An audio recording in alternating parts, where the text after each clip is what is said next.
Well, folks, as you know, we sometimes get into controversial content on this program, and not all platforms are okay with that. So you got to head on over to DailyWire.com to hear everything I have to say. Well, horrifying story out of Nashville, Tennessee.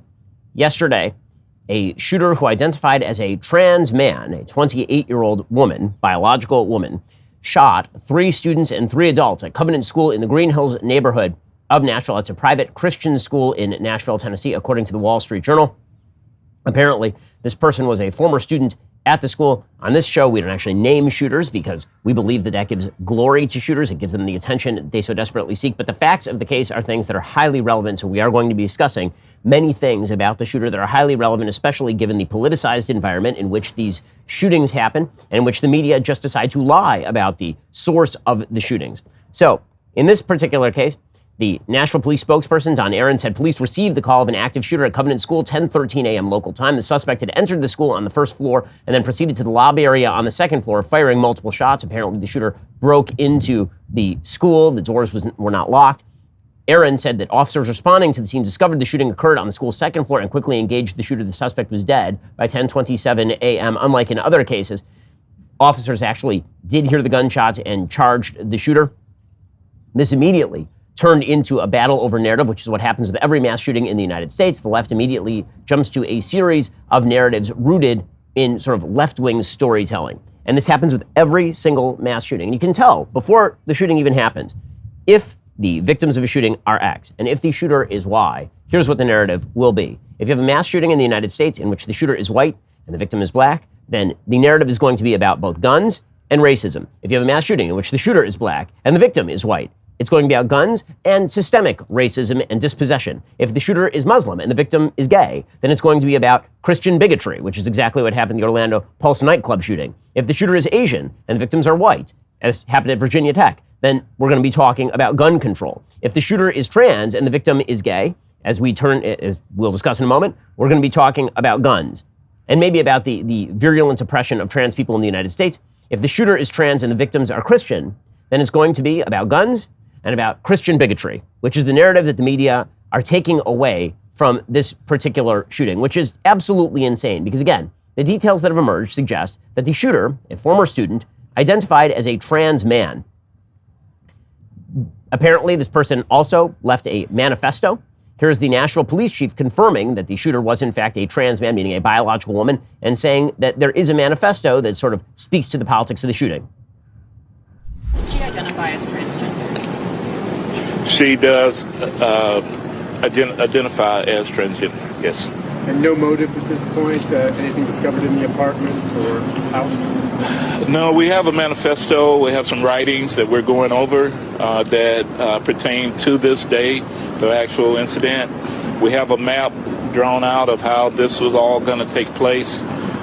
There's right now a theory of that we may be able to talk about later, but it's not confirmed. And so we'll put that out as soon as we can. Is there any reason to believe that how she identifies has any motive for targeting the school? We can give you that at a later time. There is some theory to that. We're investigating all the leads, and once we know exactly, we'll let you know. So was this a targeted attack? It was.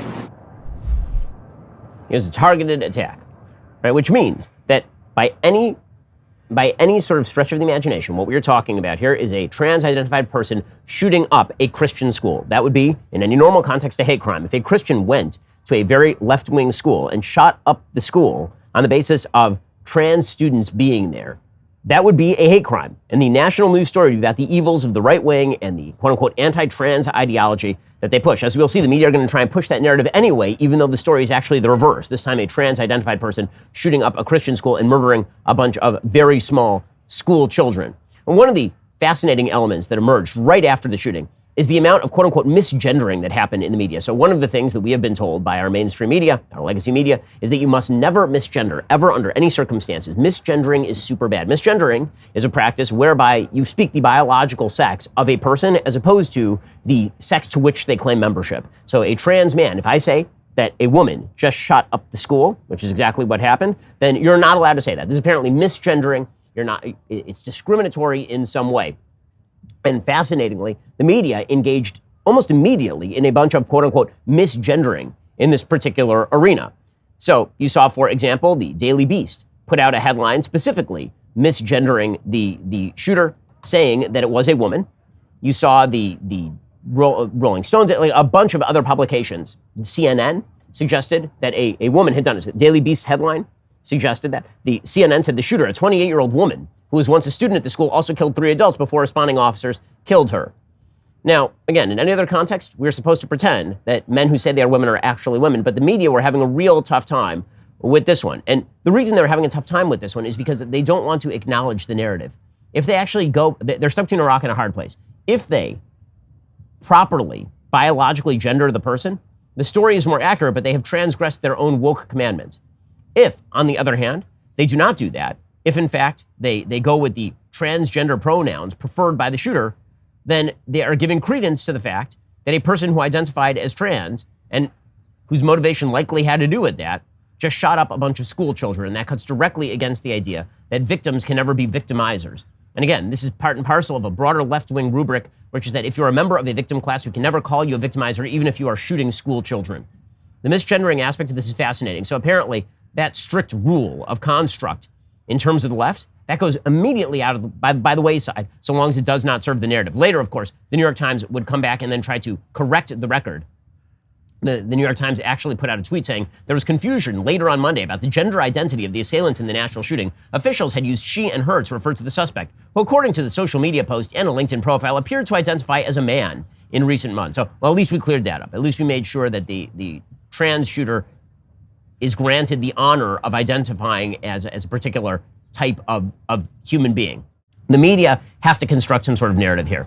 Now, normally, one of the things that would come up, what's the actual narrative here? Well, one thing that we certainly should discuss is the fact that when you create crisis narratives, as I said before, rhetoric, I don't tend to blame rhetoric for actual violent activity on any side.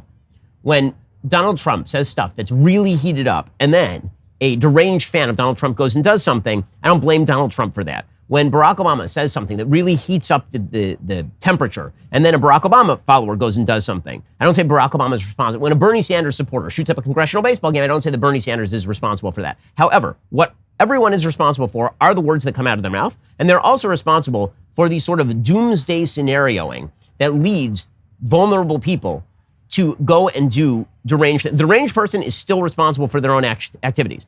However, when you keep raising the temperature dangerously, this is going to have some predictable side effects. The pot is going to bubble over. And you've seen this almost universal attempt across the West on nearly every issue to suggest that the apocalypse is upon us. And on the issue of people who have gender dysphoria or gender identity disorder or who claim that they are a member of the opposite sex, they are told over and over and over that they are on the verge of being genocided.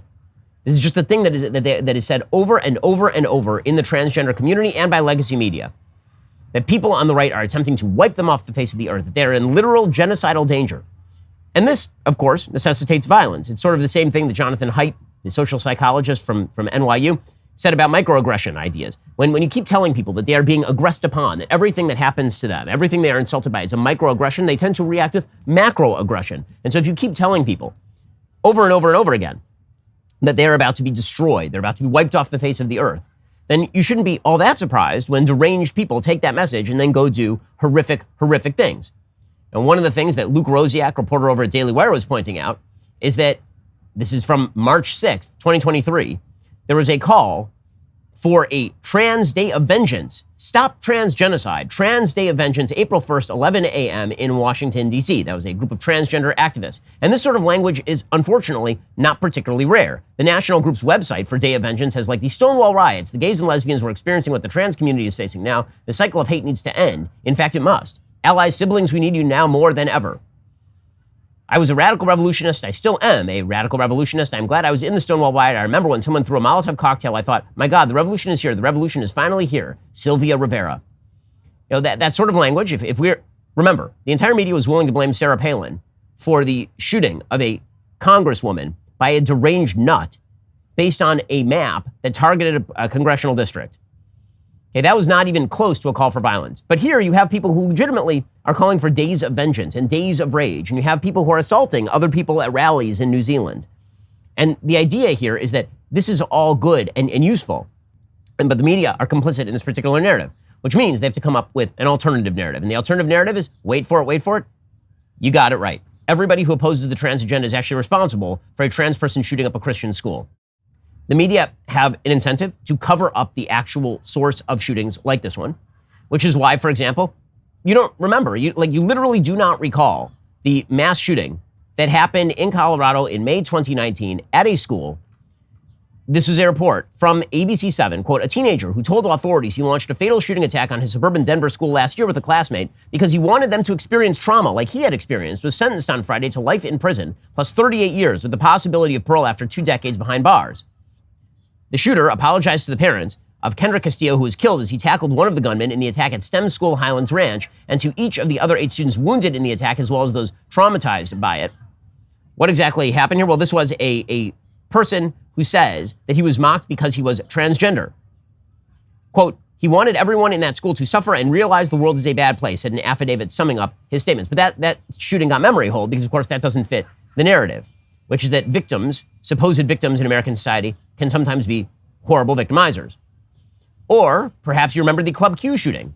You remember that shooter, it was a shooting at a gay club, and originally the entire legacy media apparatus decided that this was an act of Christian bigotry against a gay nightclub. In fact, it turns out that the shooter had a very dicey childhood, that his mom identified as gender non-binary, and that the shooter in this particular case identified as gender non-binary and used they, them pronouns as well. That story disappeared from the headlines pretty quickly after that came out. That had to be memory hold. Okay, so a new narrative has to now be created about this particular shooting. If you can't memory hold what exactly is going on, a quote-unquote trans man shooting up a Christian school, you have to come up with a new narrative. The new narrative that is being promoted by some members of the media is that the people to blame truly are Tennessee Republicans. Tennessee Republicans, we here at the Daily Wire, we are the people to blame because, after all, we are pushing the idea that you shouldn't trans the kids, that you shouldn't actually attempt to gender mutilate small children who are gender confused. You shouldn't give hormone treatments. You shouldn't shoot girls full of testosterone. It might be bad for them. You might not want to actually carve a fake flesh penis out of an arm. You might not want to do those things. Right? If we say that, then apparently we are somehow responsible for a trans person shooting up a Christian school. Yesterday, in one of the most insane clips of the day, ABC correspondent Terry Moran tried to blame Tennessee Republicans and Christians, apparently, for a shooting at a Christian school by a self-identified trans person. The police confirming 6 dead, 3 children, 1 8 years old, 2 9 years old, and 3 adults, including Catherine Kuntz, who is the head of the Covenant School. The police chief also said that the shooter has been identified as 28-year-old female Audrey Hale. He said she's a former student of the school and confirmed that Audrey Hale was identified herself as a transgender person.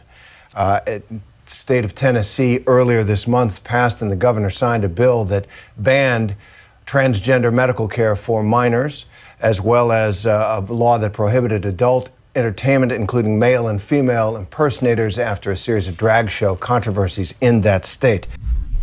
It was the drag show controversies, you see. It's because of all the concerns about exposing children to perverse sexual material. Because of that, you can see why this sort of thing might have happened. Okay, we are now making excuses for people who shoot children, is apparently the way this works.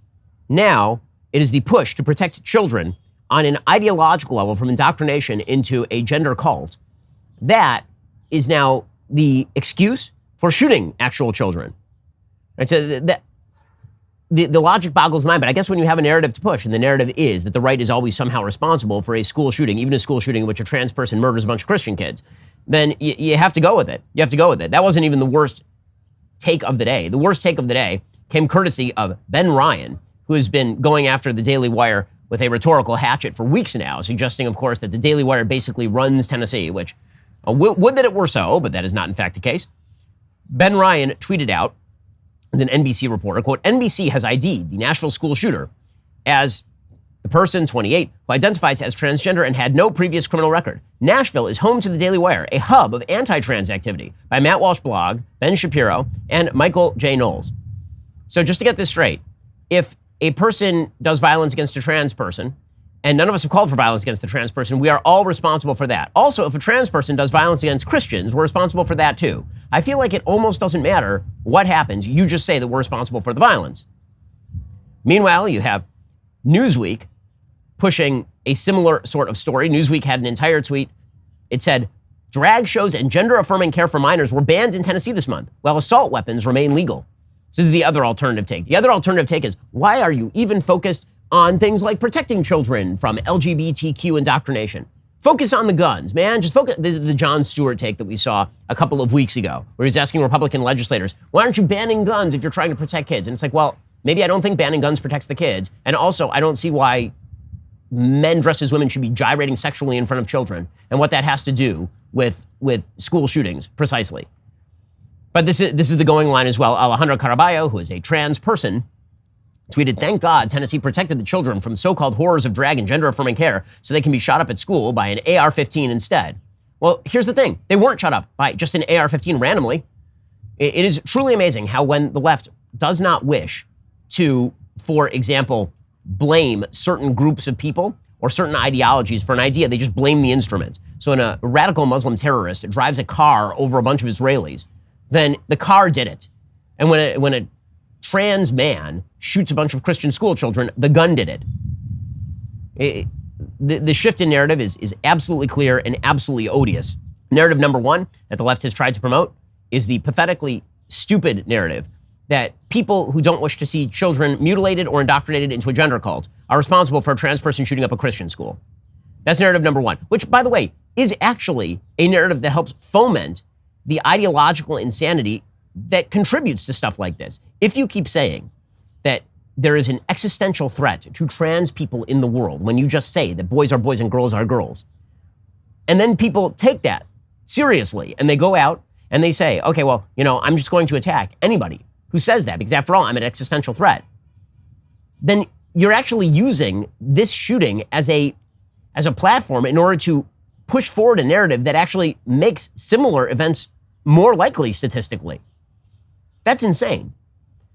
But the secondary narrative that the left always has on these ones is guns, of course. So Joe Biden, yesterday, our incoherent president, he came downstairs and he began his press conference. He apparently already knew that the shooting had taken place. He randomly started talking about ice cream, which was very strange. He came down and started talking to the press about ice cream before he even got to his assault weapons ban call. Here was Joe Biden talking about ice cream. My name is Joe Biden. I'm Dr. Joe Biden's husband. And I ate Jenny's ice cream, chocolate chip. I came down because I heard there was chocolate chip ice cream. By the way, I have a whole refrigerator full upstairs. You think I'm kidding? I'm not. No one thinks you're kidding. We all think that you're essentially a small school child in a president's body, that you have the brain power of some lower end mammals is pretty much where we are at this point. He then launched into his call for an assault weapons ban, of course. And we have to do more to stop gun violence. It's ripping our communities apart, ripping the soul of this nation, ripping at the very soul of the nation. And we have to do more to protect our schools so they aren't turned into prisons. The shooter in this situation reportedly had 2 assault weapons and a pistol, 2 AK-47. So I call on Congress again to pass my assault weapons ban. It's about time that we began to make some more progress. Oh, well, I mean, he's already got the answer ready to go with school shootings. And of course, you had the regular sort of cultural leaders out there suggesting that gun control is the answer. Peter Frampton, another cultural leader, he tweeted out, there was a school shooting in the 1990s in the UK, and they called for a massive gun buyback and registration and seizure program. There haven't been any school shootings since. I would just like to note at this point that there were no school shootings before. The school shooting in Scotland that happened in, I believe, 1996, that school shooting was, I believe, the only recorded school shooting in all of the UK in decades. So you're taking a sample size that does not exist, and then you are suggesting that the addition of an independent variable now changed the sample. I mean, if you have 0 in the 40s, 0 in the 50s, 0 in the 60s, 0 in the 70s, 0 in the 80s, 1 in the 90s, piece of legislation, 0 in the 2000s, 0 in the 2010s, I'd like to suggest that it might not have been the gun legislation that actually changed, that when you have a sample size of 1, that is very difficult to draw any sort of serious data-based conclusion. But again, the left doesn't need data. The left has a do-something mentality, and the do-something is always take the rights of normal Americans who aren't the problem. So, for example, you had Karine Jean-Pierre, world's worst press secretary, out there saying, doing the how many people have to be murdered routine. And let's be real about this. If Democrats really took this seriously, you know what they would have done? They might have tried to push this sort of assault weapons ban, gun control routine. They might have tried to seriously push that when they controlled both branches of Congress and the presidency, which was, last I checked, about 35 seconds ago. Here's Karine Jean-Pierre doing the what if I get very emotional about gun control to push this. In his State of the Union, the president called on Congress to do something to stop the epidemic of gun violence, tearing families apart, tearing communities apart. How many more children have to be murdered before Republicans in Congress will step up and act to pass the assault weapons ban? I mean, do something is not an actual plan. You know what would be an actual plan? I'll name you a few things that would be an actual plan. The Democrats have rejected all of these, by the way, so far as I'm aware. Addition of school security at all schools. You know, Jewish day schools are guarded like banks, and they should be, because there is a high level of suspicion that if they're going to be a target of attack, that you need somebody there in order to stop it. And better school lockdown procedures, obviously. I should have to lock the outer doors, which didn't happen in this particular scenario. But we're not going to do that. No, we're going to do the do something routine. Here is Jill Biden doing that. You know, I hate to say what I'm going to say next because, you know, you're so enthusiastic and with so much energy and hope, and I feel it. But while you've been in this room, I don't know whether you've been on your phones, but we just learned about another shooting in Tennessee, a school shooting. And I am truly without words. And our children deserve better.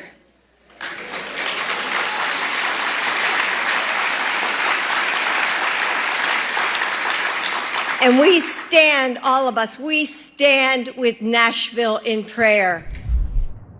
Well, she's allowed to say it in prayer, by the way. People on the right are not allowed to say it in prayer. Joe Biden's allowed to say it. I'm sorry, but do better is not actually a legislative proposal. It is likely to result in anything useful. But it's not about useful. It's about what you can demagogue off of, apparently. Which presumably is why Barack Obama's former education secretary, Arne Duncan, tweeted out, "At what point do we consider a national boycott of schools until our children are safe to learn there and our adults are safe to teach? How many lives need to be lost before we actually decide to do something and keep everyone safe?" A national boycott of schools. Genius level stuff there from the actual former education secretary of the United States of America. Just don't go to school anymore. Wonderful. Representative Steve Cohen, Democrat of Tennessee, he's doing the same routine. He says it's hard to sit with Republicans because they're the ones who are at fault for this, which is weird because there's an actual shooter who did an actual thing. It had an actual personality, an actual description, and an actual agenda. But apparently it's just generalized Republicans. Dead kids didn't work in Newtown. Dead kids didn't work in Sandy Hook. Dead kids didn't really work in Uvalde. The NRA works. Their political power, their money that they make, the gun manufacturers' money, and that's what pushes the NRA.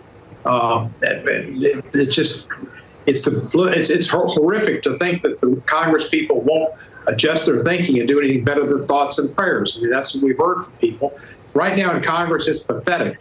It's hard for me to serve up there now with some of the people that I have to serve with. I mean, they're part of the danger. I mean, they could go. I'm not going to get into that, but it's just that they are so attached to guns. And this, of course, is part of a broader attack by anybody in the press and on the left on anybody who actually likes guns. So, for example, it's hard to come up with the dumbest headline of the day because there are just too many of them. It's just a fire hose of stupidity. So between Steve Cohen suggesting that he can't serve with people who are pro-gun because they're responsible for a trans person shooting a bunch of Christian school kids, and the Washington Post, which printed this actual headline, GOP congressman from Nashville district heartbroken by shooting. But Democrats' gun control advocates highlighted a 2021 Christmas photo showing Representative Andrew Ogles and members of his family with firearms. So just to get this absolutely clear, the GOP congressman is not allowed to be heartbroken by a shooting in his district because he and his family held guns in a Christmas photo in 2021. They are responsible. They're the wild misdirection, the insane misdirection. It really is almost too much to take. Meanwhile, there's a study out from the Wall Street Journal that is just fascinating and has some real consequences to it. It came out yesterday, and what it found is that American values, They're basically dying, generation over generation. So here is what the Wall Street Journal finds. Patriotism, religious faith, having children, and other priorities that help define the national character for generations are receding in importance to Americans, according to a Wall Street Journal NORC poll. And these findings of this poll are just astonishing. And the poll asks some pretty simple questions like, do you have faith in the economy? Do you think that it's excellent or good? 80%, by the way, say that the economy is poor or not so good in the United States. Asked if they think that their kids are going to live a better life than they do, a huge number of Americans say that they think it'll be actually worse for their kids than it is right now. But what is really quite fascinating about this Wall Street Journal poll is it shows that central values to social cohesion are completely fading away in the United States. So, for example, patriotism. In 1998, 70% of Americans said that patriotism was a very important value to them. 70%, which would obviously imply significant bipartisan agreement that patriotism is pretty important. That if you live in the United States, you should be pretty excited about living in the United States and you should believe in American exceptionalism. By 2019, that number had dropped some, but not entirely radical, to 61%. By 2023, that number had dropped to 38%, like off a cliff. So between 2019 and 2023, that number dropped from 61% to 38%. Americans who think that patriotism is important. Religion. 62% of Americans said in 1998 that religion was important to them. 48% said religion was important by 2019. Today, it's at 39%. So less than 4 in 10 Americans say that religion is very important to them. How about having children?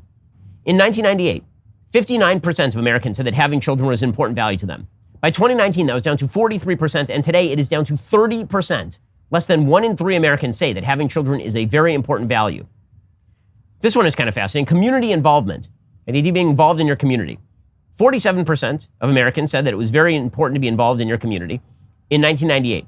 That jumped to 62% in 2019. I can only assume that people meant politically because by 2023, that number was down to 27%. Again, less than 1 in 3 Americans, about a quarter of Americans, believe that community involvement is actually an important value. The only area in which Americans said that they had more interest in this as an American value than anything else, than since 1998, is money. When it comes to making money, that is now considered very important. By 43% of Americans, it was 41% of Americans in 2019. It was 31% of Americans in 1998. And this breaks down pretty significantly by age. You know, the number of people who say, for example, in the 18 to 29 age group, that patriotism is really important to them is slightly over 20%. Less than a quarter of people between 18 and 29 say having children is important to them. Barely 30% of young people say that religion is very important to them.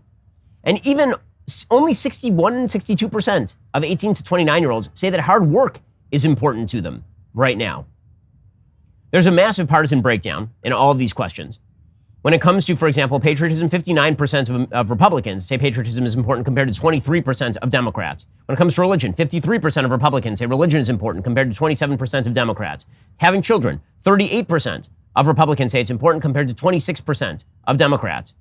When it comes to community involvement, this one's kind of shocking. Democrats say that they believe more in community involvement to the tune of 32%. Republicans now say only 25% say that they believe in community involvement as an important thing, mainly because the nature of what community involvement involved in, say, 1998 is very different from what we mean today. In 1998, if you had said community involvement, people immediately would have said, oh, you mean go to church. Today, community involvement means go to a protest march or something. Where there is no gap at all is when it comes to making money. When it comes to making money, 45% of Democrats and 45% of Republicans say that making money is a priority. When it comes to other values like transgenderism, massive gap between Republicans and Democrats. When it comes to schools and universities using affirmative action, massive gap between Republicans and Democrats. But here's the real thing that is happening right now. All the values that used to be the quote-unquote unifying values are dying away. They're falling apart. And the reason they're falling apart, I think, is pretty obvious. The centralizing institutions in American society, the intermediate institutions in American society have completely disappeared. These were the things that allowed us to live together. Churches, local schools, social clubs, right? all the arenas, family, all of these things, all these arenas that used to actually allow us to unify all of those have fallen away. The intermediate institutions of American society have died away.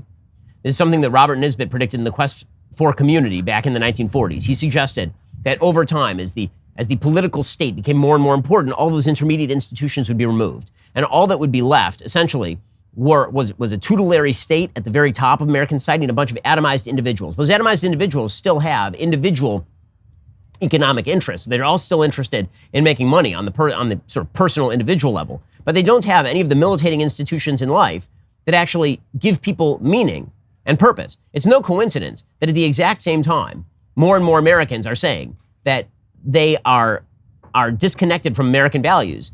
More and more Americans are unhappy. A huge number of Americans are now unhappy. A huge number of Americans believe their kids are not better off. A huge number of Americans believe that America is in serious trouble. That is because as you remove those intermediate institutions, we're supposed to have some sort of abiding faith in an overarching political infrastructure, but why should we? That overarching political infrastructure used to be a reflection of common values that we share, but now those common values are basically gone. And it's not as though this is, some sort of giant mystery.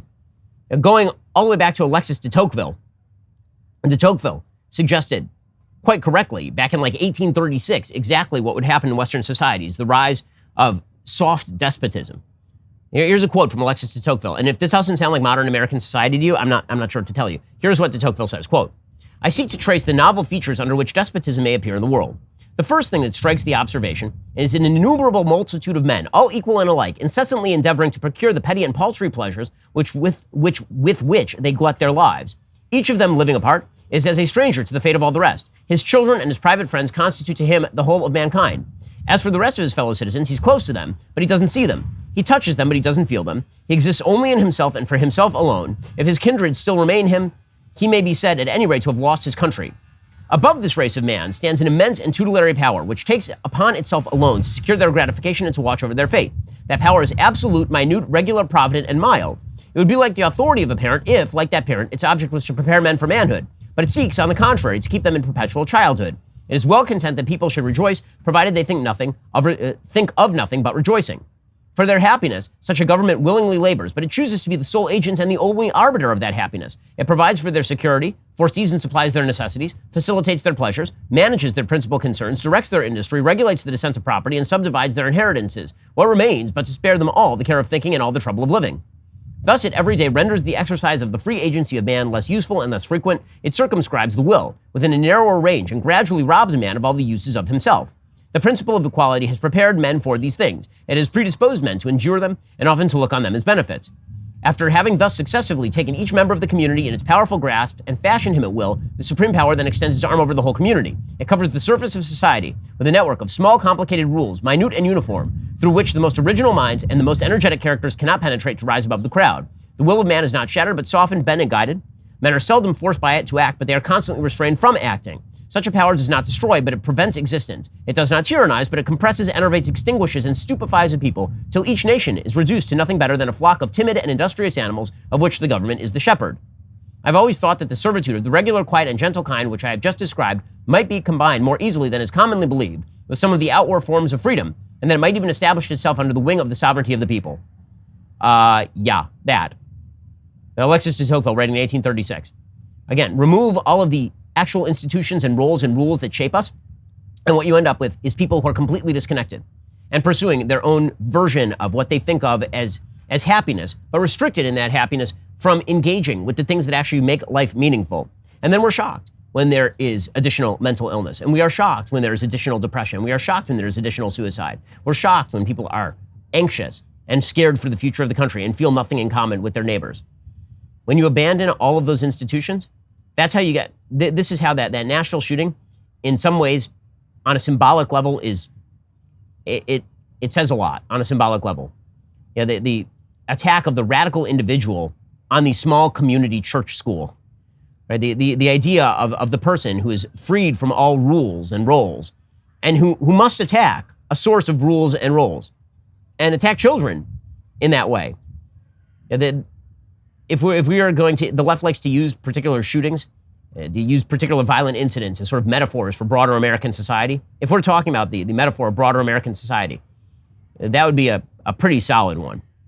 Alrighty, meanwhile, in other news, Benjamin Netanyahu in Israel has now suspended the judicial overhaul. That chaos was causing serious shutdowns in the state of Israel, according to the Wall Street Journal. Israeli Prime Minister Benjamin Netanyahu on Monday suspended a controversial judicial overhaul plan in an attempt to pull the country back from the brink after mass protests and strikes rocked the nation.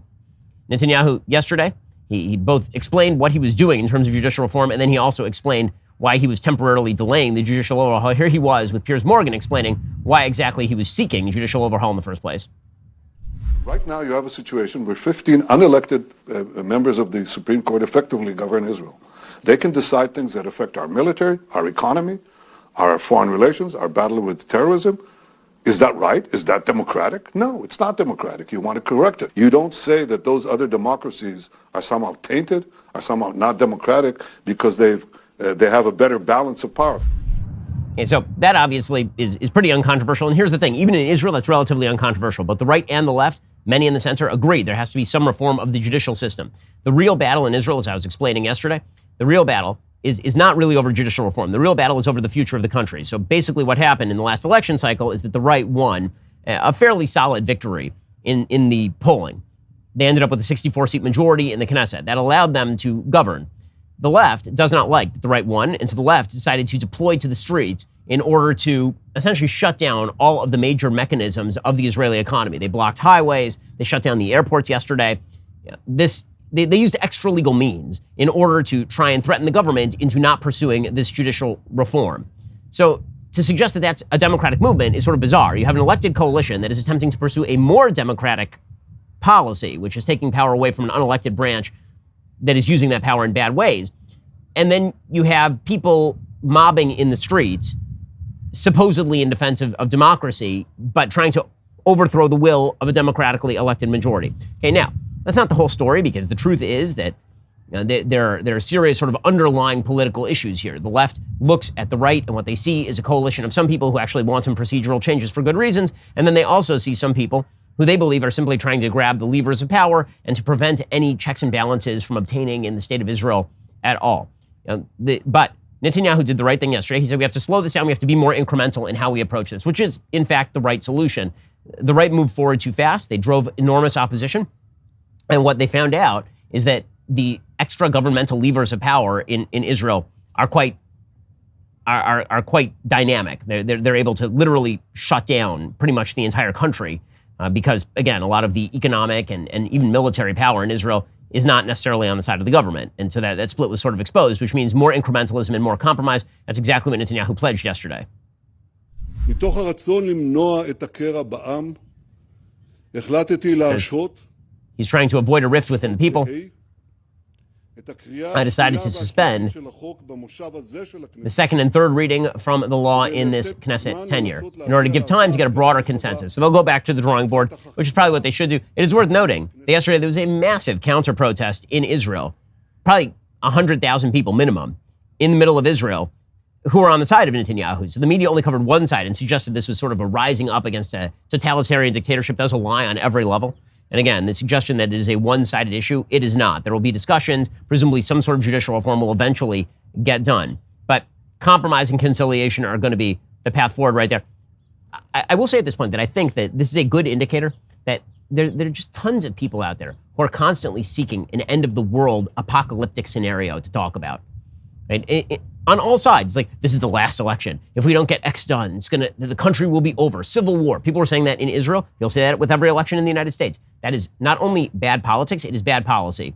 It may be good politics in the short term because you're allowed to get people in the streets and get people all ramped up. But if you actually wish to effectuate change, it's a real problem because it stands in the way of the actual constructive dialogues that we can actually have with one another in order to forward policy. And instead, it just makes politics a series of reactionary swings from one side to the other. One side says the apocalypse, and maybe they win. Then the other side says, well, the other side won. That's the apocalypse. And then they win. And then you never actually get to any effectuated change. Okay, time for some things I like and then some things that I hate. So, things that I like today. Well, you can see the backdrop. I haven't mentioned it the whole show, but we are actually in Rome today. I'm filming with my friend Jordan Peterson.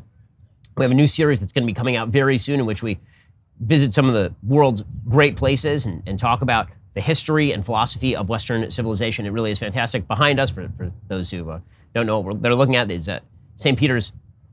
And St. Peter's obviously is the center of Catholicism, the most powerful church institution in the history of the world. It's an astonishing building. The city of Rome is absolutely incredible. The history of Rome is fascinating, from the actual sort of Rome of HBO, the swords and sandals Rome that was all about senatorial power versus dictatorial power, democracy, republicanism, the people versus the elite, and all the rest of it, to the rise of Christianity in the aftermath of the New Testament. Obviously, Rome central to the identity of Western civilization. I can't wait to bring you that series. It really is quite amazing. We couldn't resist actually doing a shoot up here, because I mean, if you can shoot with this backdrop, why wouldn't you do that as opposed to shooting in a darkened studio somewhere? Other things that I like today. So when you talk about rebuilding those local institutions, obviously, church is a major local institution that needs to be rebuilt, and that requires some actual forward-thinking leadership from people who are in the religious sphere. And that means that religious leaders should stop being so shy about what they believe, and they should say it out. They should speak out on what they believe, rather than attempting to allow secular morality to essentially steer the boat. It also means that we need a government that allows for the thriving of local institutions. And so I'm very excited that in the state of Florida has now passed universal school choice. The money now follows the students, it does not follow the schools, and that means that every kid will have the ability in the state of Florida to get a credit of something like $8,000 in order to pursue a private education if they so wish. Here was Governor Ron DeSantis in Florida. This is a win for him. And so people have said, wait a minute, if you give parents a choice, if you let parents take scholarship and go to the school of their choice, somehow that's going to hurt education performance. And in Florida, we're proof positive that that's just the opposite of what actually happened. Fact of the matter is, our school districts perform better because they've embraced choice. Our charter schools perform better because they have to compete for individual students. They're not entitled to get anybody as a charter school. And of course, having private schools that can service the needs of parents, so that a parent will take that scholarship and say, you know what, I want to go to this particular school because of what they're offering. All that has created a very positive feedback. It's going to be great. And this makes Florida the fourth state to actually adopt universal school choice. More of this. This is how you rebuild local institutions, give power back to parents to recongregate in their communities instead of using the power of government to break up those communities. Alrighty, time for a couple of things that I hate. So we've already seen the boulderization of Roald Dahl, and the public generally didn't like that, and so they walked it back a little bit. This is the attempt to remove words like fat from Augustus Gloop's descriptors in Charlie and the Chocolate Factory. Well, now, CNN reports that the novels of Agatha Christie are the latest works to be revised to remove racist references and other language considered offensive to modern audiences. According to the UK's The Telegraph, publisher HarperCollins has edited some passages and entirely removed others from its new digital editions of some of Christie's detective mysteries featuring Hercule Poirot and Miss Marple. I'm a big Agatha Christie fan. I really enjoy Hercule Poirot. The amendments to the books include changes to the narrator's inner monologue. For example, Poirot's description of another character as a Jew, of course, in Christie's debut novel, The Mysterious Affair at Styles, has now been stripped out of the new version. Now, as a Jew, of course, I can say that I don't find that particularly useful. I think that actually understanding the biases of authors when they're writing is quite useful and historically interesting and necessary in order to actually understand the books that you are reading. If you strip out all of the stuff that we find offensive today from the books, you're missing half of their context. Throughout the revised version of the short story collection, Miss Marple's Final Cases and Two Other Stories, the word native has now been replaced with local, which doesn't change anything. A passage describing a servant as black and grinning has been revised, and the character is now simply referred to as nodding, with no reference to his race. Also, you're not allowed to refer to Nubian people in Death on the Nile.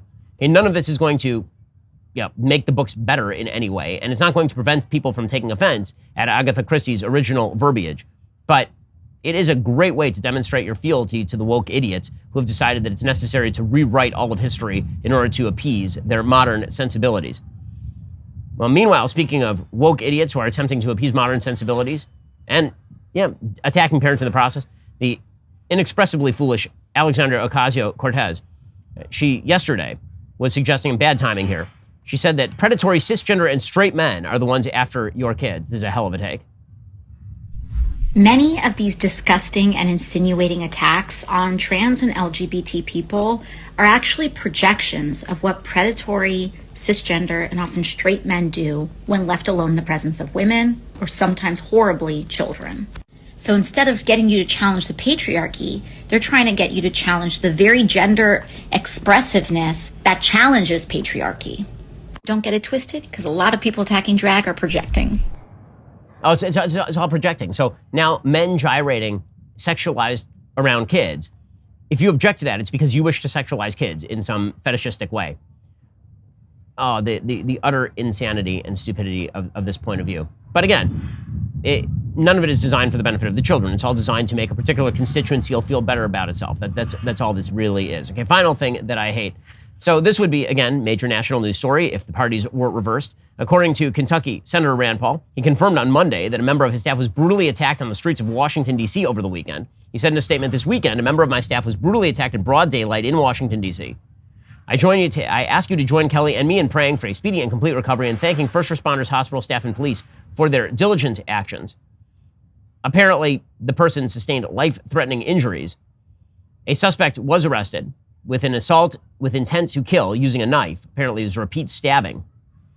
Again, if a Democrat had been attacked in a Republican area, that, of course, would be worthy of note, but it's a Republican being attacked in a Democratic area, so obviously that is not worthy of note whatsoever. It is completely irrelevant to everyone. Okay, final thing that I hate today, worst take of the day. We were in search for the worst take of the day with regard to this shooting. The worst take of the day actually came courtesy of a person named David Pacman, who is a left-wing podcaster, I believe, and he tweeted this out, quote, "Very surprising that there would be a mass shooting at a Christian school, given that lack of prayer is often blamed for these horrible events. Is it possible they weren't praying enough or correctly despite being a Christian school?" Well, that's a hell of a take right there. Is that probably they needed to, they were praying wrong, the kids were praying wrong, so, that's probably why that happened. Or, obviously, he's attempting to mock the idea of religion at all. Isn't prayer supposed to protect you?